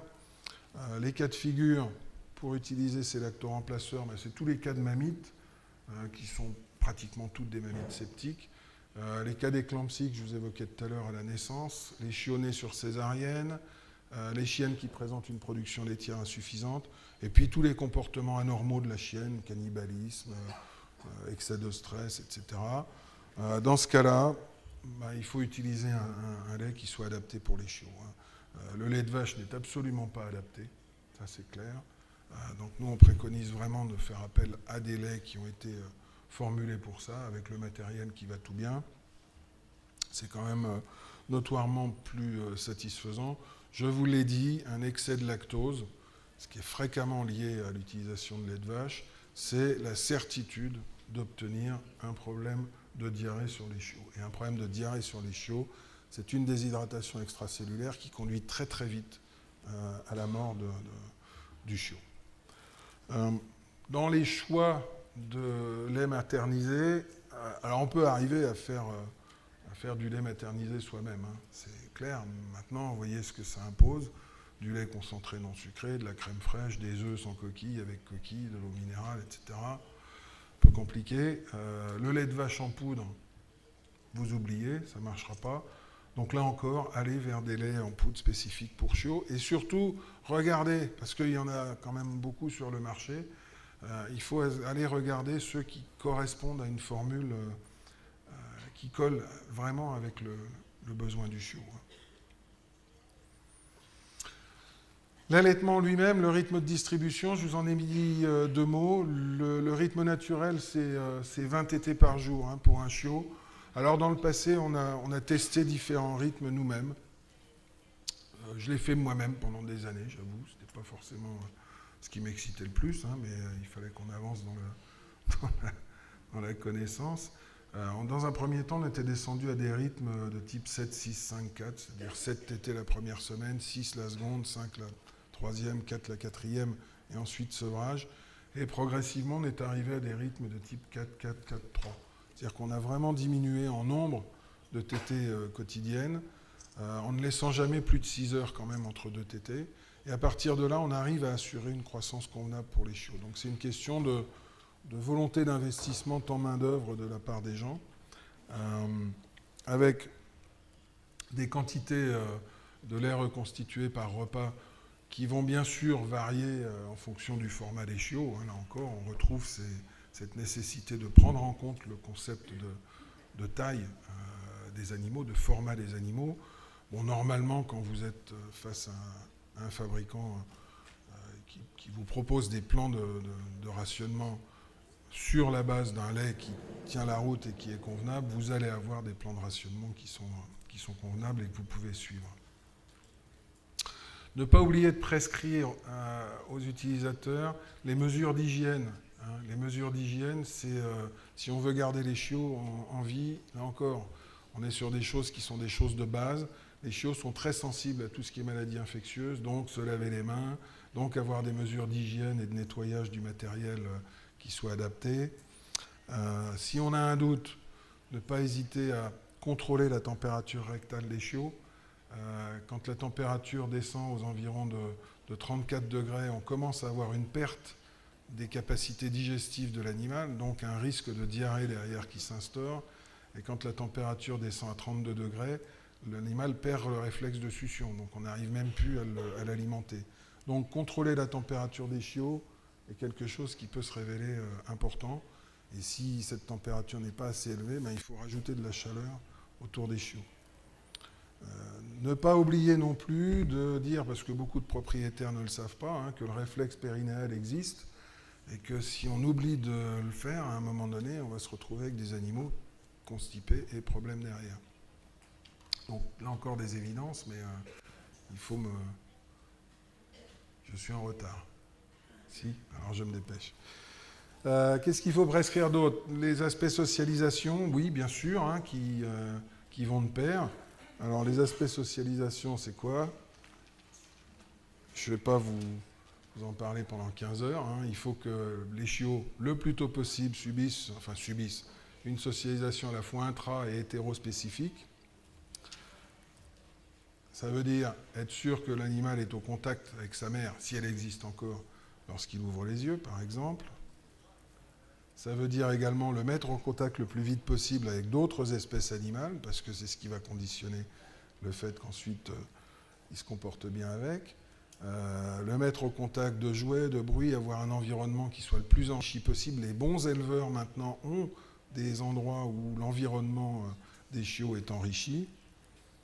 Et puis donc mettre en œuvre cette alimentation artificielle. Alors je passe sur les aspects pratiques, sur le fait que Royal Canin par exemple a des biberons que je trouve assez remarquables, avec 3 vitesses de coulée. Apprendre aux gens aussi comment positionner un chiot, hein, c'est pas forcément si simple que ça.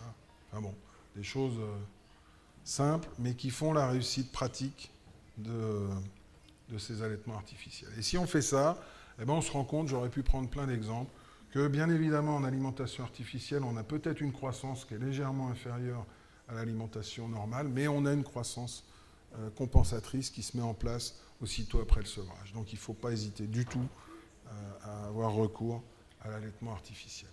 Enfin, je finirai cette présentation avec les problèmes de sevrage. Le sevrage, c'est une période qui est très importante hein, pour le chiot, puisqu'on va passer du lait, qui est une alimentation liquide, à un aliment sec, généralement, donc qui est une alimentation solide.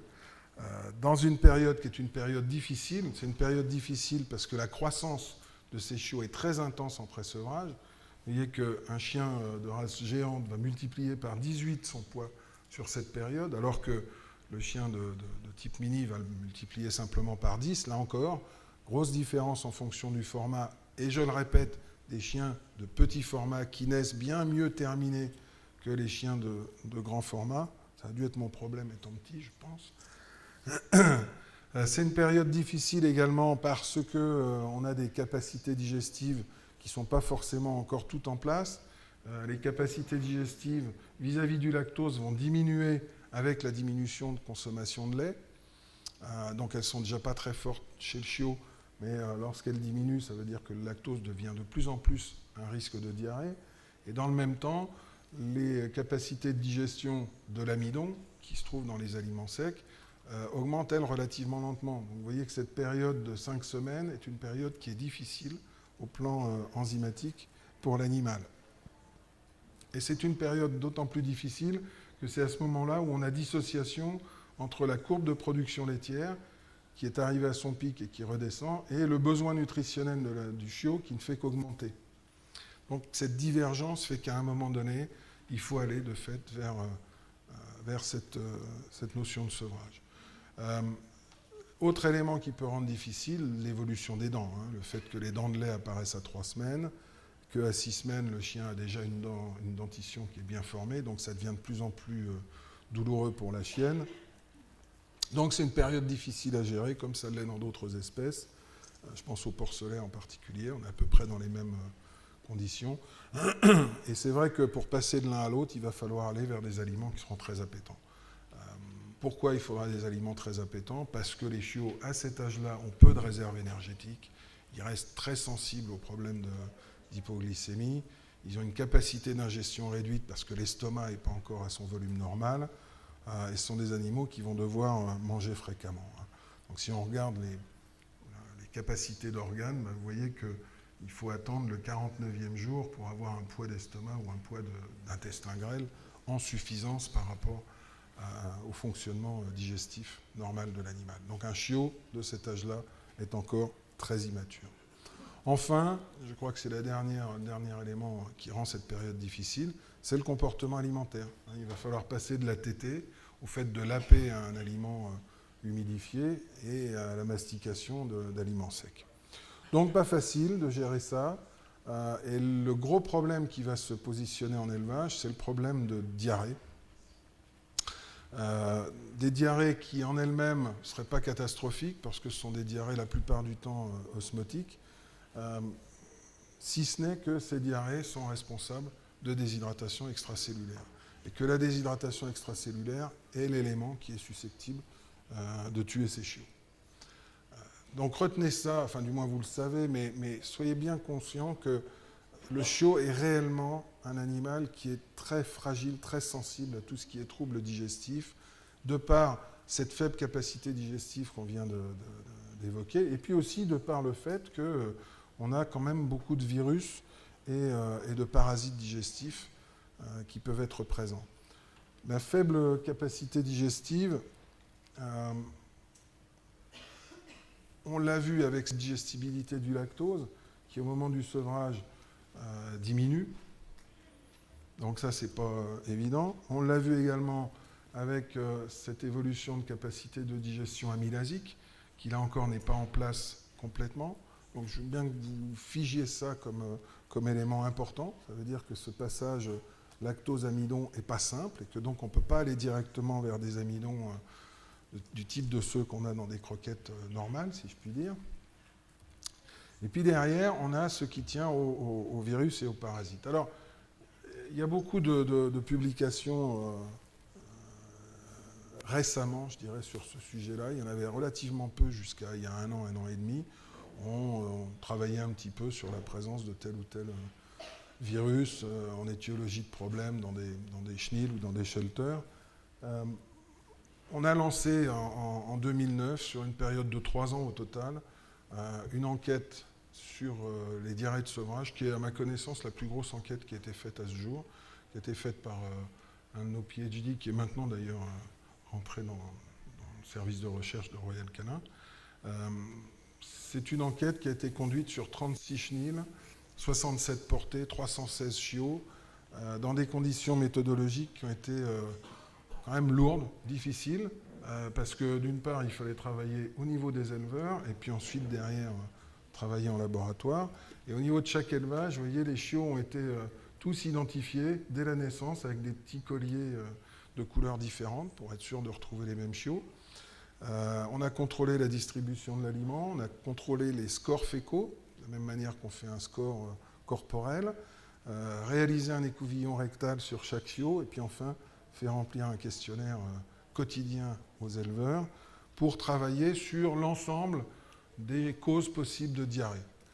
Donc la recherche de parasites, des tests un peu plus spécifiques pour ce qui est Giardia ou Cryptosporidium, des tests pour ce qui est parvovirus, coronavirus, rotavirus, et puis un dernier parasite qu'on ne connaissait pas, à dire vrai, en élevage, et même chez le chien, qui est Trichomonas foetus, pour essayer de voir un petit peu ce qui était présent. Seuls des chiens cliniquement en bonne santé ont participé à l'étude. Donc ils n'étaient pas déshydratés, pas d'abattement, pas de perte d'appétit. Les résultats, dans les grandes lignes. Giardia, c'est l'agent le plus fréquent. Vous voyez que la prévalence dans les élevages qui ont été testés est de 41%. Donc 41% des élevages sont porteurs de Giardia. Coccidiose, 22,7%. Trichomonas, qui est un nouveau parasite concrètement chez le chien, enfin, au sens où il n'avait pas été isolé avant, on est à 17,5%. Responsable de diarrhée là encore. Toxacara, 20%. Et en plus, c'est un parasite qui est zoonotique, transmissible à l'homme. Parvovirus, 18% en charge élevée, 62% toutes charges confondues. Alors c'est sûr qu'à dans les charges de niveau bas, on n'a pas grand risque de développement de l'affection, mais le virus est là. 18%, on a un risque réel de développement de la parvovirose par destruction des cryptes. Voilà, donc première chose, dans les élevages, présence de fait de parasites et d'agents infectieux qui sont susceptibles d'eux. Donc la moindre problématique sur le chiot va déclencher le problème. Deuxième chose sur laquelle on a travaillé, c'est la manière de distribuer l'aliment. Fractionner les repas améliore la qualité des excréments. Quelle que soit la race, quelle que soit la taille, Si on passe de 2 à 4 repas, on améliore très nettement le pourcentage de sel de qualité optimale au niveau de l'élevage. Oups. Voilà.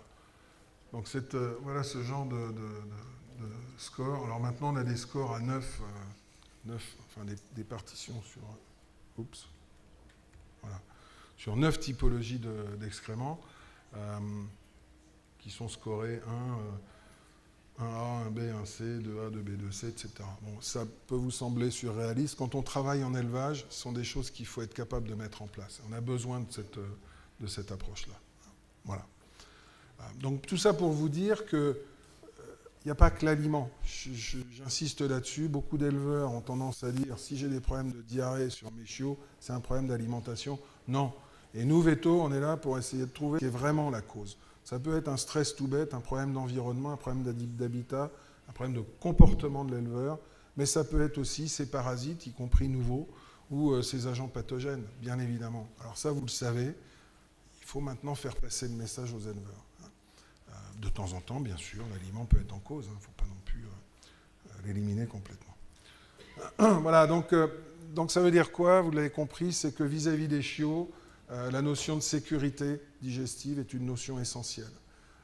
Donc on va chercher quand même, à ce niveau-là, à avoir des teneurs en amidon qui soient les plus réduites possibles, avec des amidons, lorsqu'ils sont présents, qui soient hyper digestibles, donc des taux de cuisson importants, une forte teneur en matières grasses, une grande qualité des matières grasses qui sont introduites dans l'aliment, une forte teneur en protéines, avec une forte qualité des protéines qui sont introduites dans l'aliment.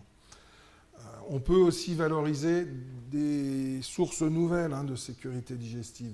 C'est le cas de céréales comme le psyllium, par exemple, où on valorise la notion de fibres solubles, ce qui permet à la fois de protéger la muqueuse et puis de générer des fermentations qui sont des fermentations de type acidifiante, qui vont sélectionner en fait les bactéries lactiques par rapport aux bactéries alcalinophiles.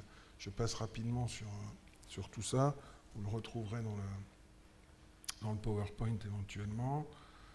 Donc l'objectif, c'est bien ça, c'est de dire, est-ce que je peux, par des éléments de fermentation, les fructo-oligosaccharides d'une manière générale, tout ce qui me permet d'avoir du butyrate de produit, qui est un acide gras volatile à 4 atomes de carbone, d'avoir un développement de bactéries lactiques en lieu et place des bactéries dangereuses, donc d'abaisser en fait mon pH intestinal.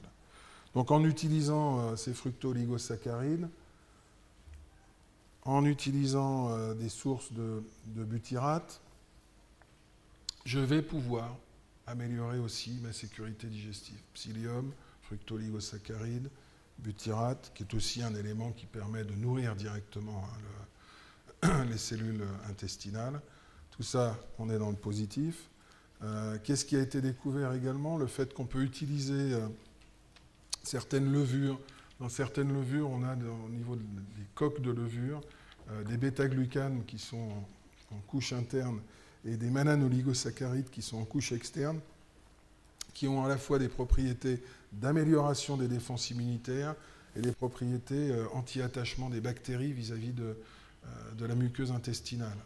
Donc ces éléments-là font aussi partie des éléments de protection et de sécurité digestive. Enfin, ce qu'on pourrait avoir sont les argiles, argiles comme la zéolite ou la smectite, les probiotiques, qui sont des bacilles lactiques qu'on peut utiliser en direct, et puis les acides gras de la série oméga 3. Tous ces éléments-là sont des éléments d'amélioration de sécurité digestive, au même titre que le sont l'ensemble des antioxydants. Et on retrouve là encore notre bêta-carotène comme élément de lutte contre les radicaux libres. Voilà. Dans la présentation de l'aliment, enfin, il faut s'adapter. Savoir s'adapter, ça veut dire qu'à un moment donné, on peut passer d'un aliment en pâté humide, de moins en moins humide, pour aller vers un aliment de plus en plus sec. Donc la présentation de l'aliment, elle va évoluer au fil du temps. En début de sevrage, on va utiliser une bouillie. On va passer à une croquette réhydratée en milieu de période de sevrage. Et puis en fin de sevrage, on est directement sur un aliment croissance. Et c'est le fait d'avoir ce fil conducteur permanent sur une même typologie d'aliments qui finalement vous permet de mieux assurer tout ce qui est sécurité au niveau du chien. Voilà. Alors, si vous avez bien vu tous ces éléments-là, concrètement, on peut arriver à la situation la plus extrême, hein, où la mère et le chiot vont pouvoir recevoir le même aliment depuis le dernier tiers de la gestation jusqu'au sevrage. C'est-à-dire qu'à un moment donné, si on a un aliment qui répond à cet ensemble de caractéristiques entre fin de gestation, lactation et sevrage, on peut se permettre d'utiliser des choses qui seront équivalentes. Encore faut-il avoir l'aliment qui soit sur le marché. Voilà. Donc, des besoins qui évoluent de manière similaire, vous l'avez compris, hein, je ne vais pas revenir sur protéines, matières grasses, et autres éléments nutritionnels, etc. Et un concept, en fait, qui, pour nous vétérinaires, est un conseil nutritionnel de cette phase de reproduction, où on va prendre en compte l'ensemble des évolutions de la période en question, début de gestation, fin de gestation, lactation, reconstitution des réserves de la mère, avec concrètement la possibilité de travailler avec 2 aliments. Voilà, j'ai dû dépasser le temps, mais comme je n'avais pas de montre devant moi, ce qui est une erreur, je ne le referai pas, c'est promis. En tout cas, je vous remercie pour votre attention.